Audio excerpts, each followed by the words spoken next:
प्रधानमंत्री मोदी अपने 2 दिवसीय रूस दौरे के बाद मंगलवार देर रात को ऑस्ट्रिया की राजधानी वियना पहुंचे, जहां एयरपोर्ट पर उनका गार्ड ऑफ ऑनर के साथ स्वागत हुआ। इसके बाद प्रधानमंत्री मोदी एयरपोर्ट से होटल रिट्स कार्लटन पहुंचे। होटल पहुंचने पर उन्होंने भारतवंशियों से मुलाकात की। यहां उनके स्वागत में वंदे मातरम की धुन बजाई गई। इसके बाद प्रधानमंत्री मोदी स्टेट डिनर के लिए ऑस्ट्रिया के चांसलर कार्ल नेहमर से मिलने पहुंचे। आज बुधवार 10 जुलाई को दोनों देशों के बीच व्यापार को लेकर चर्चा हुई। उन्होंने ऑस्ट्रिया के राष्ट्रपति अलेक्जेंडर वॉन डर बेले से भी मुलाकात की। उन्होंने वियना में भारतीय समुदाय के लोगों को संबोधित भी किया।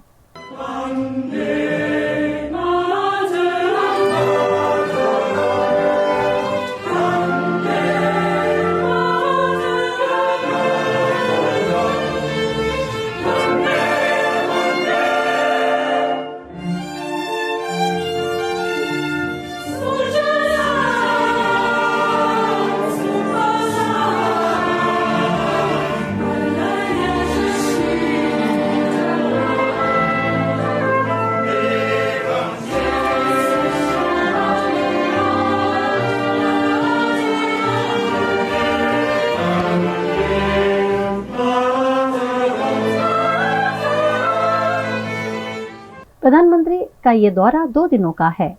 मोदी 41 साल बाद ऑस्ट्रिया जाने वाले पहले प्रधानमंत्री हैं। इससे पहले इंदिरा गांधी 1983 में ऑस्ट्रिया दौरे पर गई थीं। प्रधानमंत्री मोदी की यात्रा से दोनों देशों के बीच संबंध और गहरे होंगे। वहीं भारत ऑस्ट्रिया स्टार्टअप ब्रिज को और भी रफ्तार मिलने की संभावना है। स्टार्टअप ब्रिज को इसी साल फरवरी में दोनों देशों ने ऑस्ट्रिया के श्रम और अर्थव्यवस्था मंत्री मार्टिन कोचर की भारत यात्रा के दौरान नई दिल्ली में शुरू किया था। इसका उद्देश्य भारत ऑस्ट्रिया के बीच स्टार्टअप्स को लेकर ज्ञान और सहयोग को साझा करना है।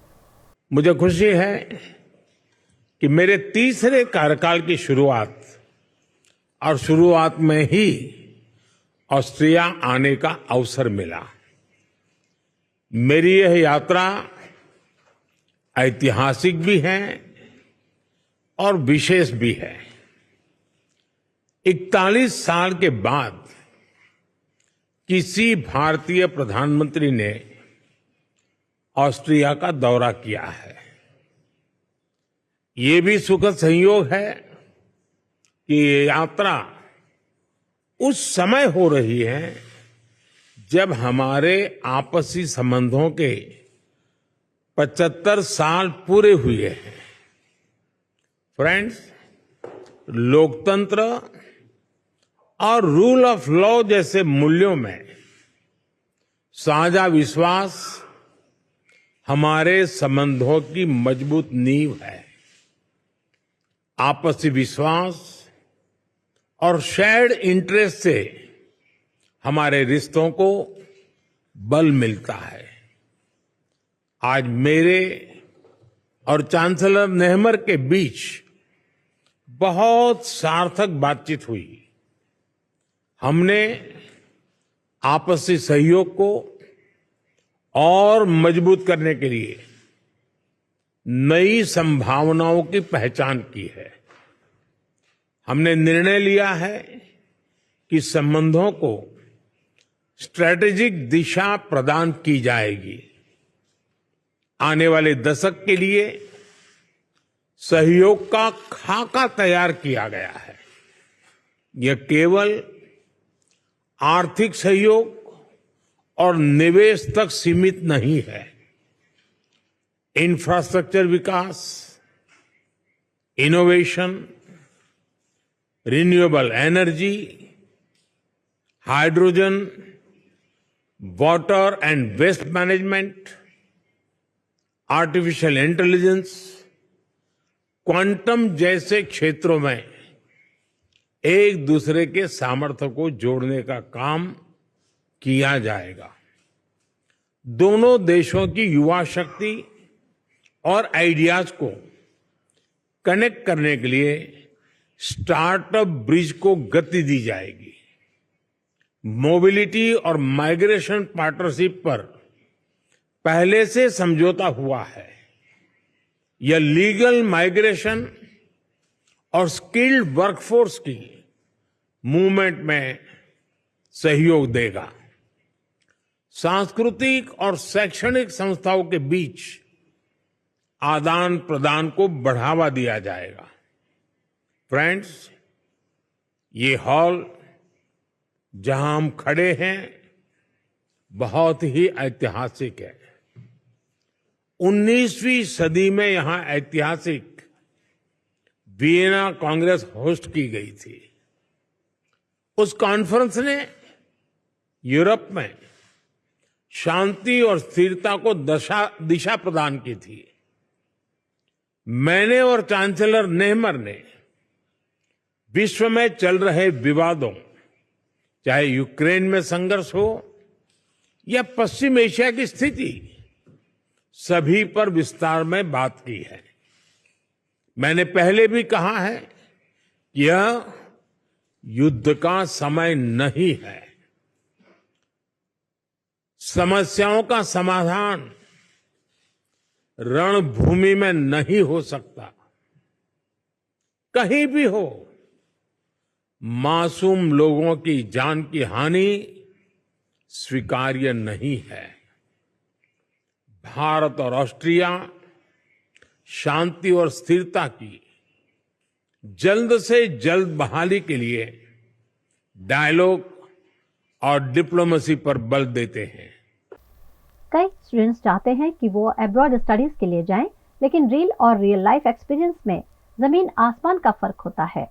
उसी फर्क को स्टूडेंट्स और उनके पेरेंट्स को समझाने के लिए canon.co द्वारा प्री डिपार्चर सेमिनार का आयोजन किया गया, जिसमें कनाडा लैंड करने के बाद से लेकर college, work culture, student insurance सहित कई जरूरी जानकारी स्टूडेंट्स को दी गई।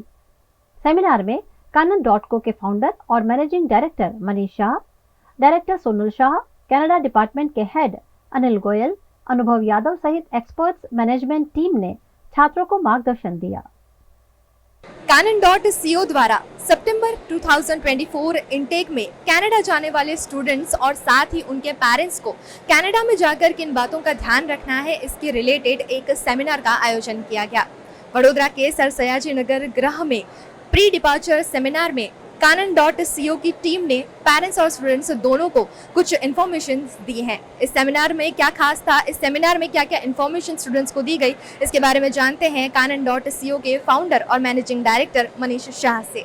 कनाडा जो सभी हमारे 600 से ज़्यादा स्टूडेंट को वीज़ा मिला है, तो सभी स्टूडेंटों और उनके पेरेंट को हम लोगों ने इन्वाइट किया है। इन्विटेशन का मेन पर्पज़ है कि स्टूडेंट का जर्नी कनाडा जाते समय कोई पेनफुल नहीं रहे, कैसा रहेगा, उनको इमिग्रेशन कस्टम में कैसा रिप्लाई देना है, चेक इन बैग में क्या क्या डॉक्यूमेंट ले जाना है, उसके साथ क्या क्या डॉक्यूमेंट ले जाना है, उनका क्या क्या खरीदी करना चाहिए, उनको कौन सा खरीदी इंडिया से करना चाहिए, कौन सा खरीदी कनाडा से करना चाहिए, फिर उनका एग्जामिनेशन पैटर्न कैसा होगा, उनका एजुकेशन कैसा होगा, इंडिया और कैनेडियन एजुकेशन सिस्टम में क्या फ़र्क है, ट्रैवल इंश्योरेंस, फॉरेक्स, ट्रैवल कैसे करना है, इमिग्रेशन कस्टम में वो वीज़ा ऑफिसर क्या क्या सवाल पूछ सकते हैं, पेरेंट का रोल क्या है, पेरेंट कभी कभी जा सकते हैं, और सबसे ज़्यादा इम्पोर्टेंट वहाँ पे लो बहुत इम्पोर्टेंट एलिमेंट होता है। तो लो के हिसाब से स्टूडेंट का जर्नी कैसा रहेगा, कॉलेज ओरिएंटेशन का क्या इम्पोर्टेंस है, स्टूडेंट को कैसे पढ़ाई करना है, कैसे सबके साथ घुल मिल के रहना है, कैसे कैनेडियन कल्चर उसका संस्कृति को एडेप्ट करना है। फिर कनाडा ने विश्व का सबसे बड़ा इमिग्रेशन प्रोग्राम लॉन्च किया है, जो 2024 में 4,85,000 का कोटा है, और 2025 और 2026 में 5 लाख का इमिग्रेशन का कोटा है। तो वो इमिग्रेशन का प्रोग्राम इंडियन स्टूडेंट कैसे अचीव कर सकता है, उसकी जर्नी में कोई भी तरह का दिक्कत नहीं आना चाहिए, उसको ध्यान में रखते हुए हम लोगों ने ये pre departure 4 to 5 hour long pre departure का सेमिनार हम लोगों ने आयोजन किया है, और उसका हेतु स्टूडेंट का जर्नी और पेरेंट का जर्नी एकदम स्मूथ रहे, यही पर्पज़ है। तो चलिए अब canon.co के स्टूडेंट जो जाने वाले हैं कनाडा, उनसे भी बात कर लेते हैं। सबसे पहले मैं ये जानना चाहूँगी, जो सेमिनार था उसके बारे में आप कुछ बताइए, और साथ ही बाहर जाने का जो सपना है उसको कहीं ना कहीं एक प्लेटफॉर्म कानन ने दिया है, तो इसके बारे में आप क्या कहेंगे वो बताइए। Basically I am a Kanan student. मैंने मेरा पूरा कोचिंग और वीज़ा जो था वो यहाँ से ही करवाया है, तो पूरा सेशन बहुत अच्छा था। एक सिंगल विंडो प्रोग्राम था जिसके तहत हमको सिम कार्ड, इंश्योरेंस और एयर टिकट के रिलेटेड गाइड किया गया, और जो भी स्टफ डॉक्यूमेंट्स हमें ले जाने हैं उसके लिए हमें ब्रीफ किया गया। It is very potential and we can consider as a pedigree of departure. So बहुत अच्छा सेशन था, एंड पूरा कानन का सपोर्ट बहुत अच्छा रहा है थ्रू आउट द वीज़ा, क्योंकि अराउंड 16 डेज़ के अंदर मेरे वीज़े आ गए थे। तो जो काउंसलिंग हुआ था और एग्ज़ाम के दरमियान जो सपोर्ट रहा था वो बहुत अच्छा था। एंड आई वुड सजेस्ट कि कानन बहुत अच्छा इंस्टीट्यूशन है अगर if we planning for study abroad. So I recommend this institution for others. I proud very on Kanan because यहाँ पे जो टीचर है और जो भी काउंसलर है हमारे जिन्होंने फाइल रखी है वो बहुत ही सपोर्टिव है, because overall process very smooth and also we get accommodation and health insurance from here. और क्लास और जो क्लास की जो सुविधा थी जहाँ पे मैंने टीचिंग लिया वो भी बहुत अच्छा था, बिकॉज मुझे इंग्लिश में बहुत कम मार्क मिलते थे, पर यहाँ पे आया तो मेरे ओवरऑल ग्रामर बैचेस था और जो IAS का कोचिंग था वो भी बहुत टीचर थे वो सपोर्टिव थे, और मेरे ओवरऑल 6 बैंड आए हैं each section. So I proud on Kanan, and Kanan का जो प्रोसीजर है वो मेरे को अच्छा लगा, because very short limited time में मेरा वीज़ा आ गया था, approx 9 days. So I feel very proud on Kanan. और यहाँ पे मैं प्री डिपार्चर अटेंड करने आया हूँ मेरे पेरेंट्स के साथ। सो यहाँ पे जो इन्फॉर्मेशन मिलती है कि वहाँ पे कनाडा जाके क्या करना है, तो वो भी मेरे को बहुत अच्छा लगा, बिकॉज यहाँ पे ट्रैवल इंश्योरेंस है, हेल्थ इंश्योरेंस है, इवन मेरे को अकोमोडेशन में भी हेल्प किया है। जो प्रायर स्टूडेंट है जो यहाँ से पहले गए उनका भी कॉन्टैक्ट नंबर मेरे साथ शेयर किया था, तो मेरा जो वहाँ पे रहने का है वो भी प्रोसेस स्मूथ था। canon.co द्वारा ये सेमिनार जो आयोजित किया गया है ये स्टूडेंट्स और पेरेंट्स दोनों के लिए ही काफ़ी महत्वपूर्ण साबित हो सकता है, और बहुत ज़रूरी है कि जब देश के बाहर आप जा रहे हैं तो आपको जिस देश में आप कदम रख रहे हैं उसके बारे में सारी जानकारियाँ मिल जाएं। इसी तरह वडोदरा और नेशनल न्यूज़ से जुड़े रहने के लिए आप VNM TV को सब्सक्राइब कर लीजिए। साथ ही आप हमें जियो फाइबर पर देख सकते हैं 49H नंबर के चैनल पर। गुजरात के वडोदरा में हाथी दांत की तस्करी का पर्दाफाश SOG द्वारा किया गया है, जिसमें याकुतपुरा से 2 आरोपी गिरफ्तार किए गए हैं। उनके पास से 2 हाथी दांत भी बरामद किए गए हैं। ये दोनों आरोपी रिक्शे में घूमकर हाथी दांत बेचने की कोशिश कर रहे थे। ये हाथी के दांत विदेश से मंगाए गए होने की आशंका जताई जा रही है। इस मामले इरफान शेख और आजाद पठान से पूछताछ कर कानूनी कार्यवाही की जा रही है। આજ રોજ વડોદરા શહેર SOG પોલીસ તરફથી કેટલીક ચોક્કસ માહિતીના આધારે કે કેટલાક ઇસમો હાથીદાંત જે એક અમૂલ્ય વસ્તુ છે અને વાઇલ્ડ લાઈફ પ્રોટેક્શન એક્ટ અંતર્ગત એક ક્રિમિનલ ઓફેન્સ છે, તો એના બાબતે એક બાતમીના આધારે વડોદરા શહેર SOGએ 2 ઇસમોને એક રિક્ષા સાથે અટકાયત કર્યા છે હાલ, અને તેમની પાસેથી 2 હાથીદાંત એટલે હાથીદાંતની એક પેર વ્હાઇટ આઇવરી કલરના એ મળી આવ્યા છે, જેની કિંમત ઇન્ટરનેશનલ માર્કેટમાં પણ અમૂલ્ય છે। એક ક્રિમિનલ ઓફેન્સ છે, it is schedule offence under wildlife protection act 1976। તો આ બાબતે અમે ફોરેસ્ટ વિભાગના અધિકારીશ્રીઓને પણ જાણ કરી છે, અને તેઓને પણ સાથે રાખીને આગળની જે કાર્યવાહી છે એ કરવામાં આવનાર છે। વધુમાં એ લોકોએ અગાઉ આ પ્રકારના કોઈ વન્ય પ્રાણી અધિનિયમના કોઈ ગુનામાં કે એવી કોઈ તસ્કરીમાં તેઓ સંડોવાયેલા છે કે કેમ તે બાબતે પણ તપાસ અમારા તરફથી કરવામાં આવશે, અને કોઈ વ્યક્તિઓને ભૂતકાળમાં કોને વેચ્યા છે, કોની પાસેથી લાવ્યા છે એના બાબતે પણ તપાસ કરવામાં આવશે। આરોપીઓની મૂળ એમો તો પૈસા કમાવા માટે કે વન્ય પ્રાણીઓનું જેમ આપને ખ્યાલ હશે કે ગેંડાના શિંગડા વેચવા, પછી ઉડતી જે ફ્લાઇંગ લિઝાર્ડ આવે છે એ વેચવા, એટલે આ બધી એક રેર સ્પેસીસ છે દરેક વસ્તુ, અને હાથીઓને પણ આ બાબતે ઘણા બધા હન્ટિંગ કરવામાં આવે છે એમના દાંત મેળવવા માટે। તો એક શોખ માટે અમુક લોકો આ બધું ખરીદતા હોય છે અને એના માટે એમને પ્રોત્સાહન મળતા હોય છે ગુનેગારોને। આરોપીઓ જે છે કુલ 2 આરોપીઓ છે, એમાંથી એક આરોપી છે ઇરફાન શેખ અને એક અન્ય આરોપી છે આઝાદ પઠાન। એ બંને આરોપીઓ યાકુતપુરા વડોદરા શહેરના રહેવાસી છે। હવે હાથીદાંત એ લોકો મેં જેમ આપને કહ્યું કે ક્યાંથી લાવ્યા છે એ એ સૌથી અગત્યનો પ્રશ્ન છે અને આ બાબતે વન્ય વિભાગને પણ અમે સાથે રાખ્યા છે અને એ બાબતે આગળની કાર્યવાહી કરશે. યાકુતપુરા વિસ્તારમાંથી બંને આરોપીઓને હાલ ઝડપ્યા છે. હવે હાથીદાંત એ કોઈ it's not the simple thing કે you can go and sell anywhere. તો એના માટે પ્રોપર આપણે આપણી જે મેં કહ્યું કે એક ખાનગી बातमी राहे આપણે તેમને પકડ્યા છે. वडोदरा एसओजी ने पूर्व सूचना के आधार पर नवायार्ड इलाके में छापेमारी कर संदिग्ध गौमांस बरामद किया है. इस मामले गौ रक्षक नेहा पटेल के साथ मिलकर इस कार्यवाही को अंजाम दिया गया. इस मांस के टेस्टिंग के बाद आरोपियों पर कानूनी कार्यवाही की जाएगी. જેના અધ્યક્ષ આપણા કલેક્ટર શ્રી છે વડોદરા જિલ્લાના અને હું મંત્રીની જવાબદારી છે. મને ઇન્ફોર્મેશન હતી કે અહીંયા આગળ ગૌમાંસ આવવાનું છે એટલે મેં એસઓજી ના સાહેબ પીઆઈ સાહેબ છે પટેલ સાહેબ એમને મેં જાણ કરી અને એમને એમના સ્ટાફ જે છે બધા પીએસઆઈ સાહેબ રાહુલજી સાહેબને એમના તમામ સ્ટાફ આવ્યા હતા સવારે અને બહુ જ સરસ હેલ્પ મળી અને બહુ જ સરસ એ થયું છે કાર્યવાહી થઈ છે.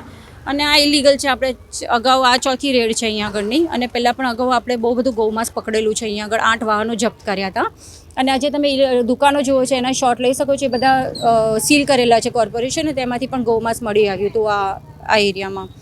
તો હવે એફએસએલ આવશે પછી આપણે કહી શકીએ કે ગૌમાંસ છે કે નહીં. એના પહેલાં આપણે કંઈ કહી ન શકીએ પણ આ ઇલીગલ છે. આ ઘરમાં જ સ્લોટર કરે છે મૂંગા પશુઓને. એમાં 2 ભેંસો પણ છે અને અમુક કપાયેલા છે અને તમે જોઈ શકો છો બહુ ગંદકી છે ને લિટરલી ત્યાં લોહી પડ્યું છે બધે અને વરસાદનો સમય છે એટલે એક જાતનું અનહાઇજેનિક પણ છે આ એરિયા આખો.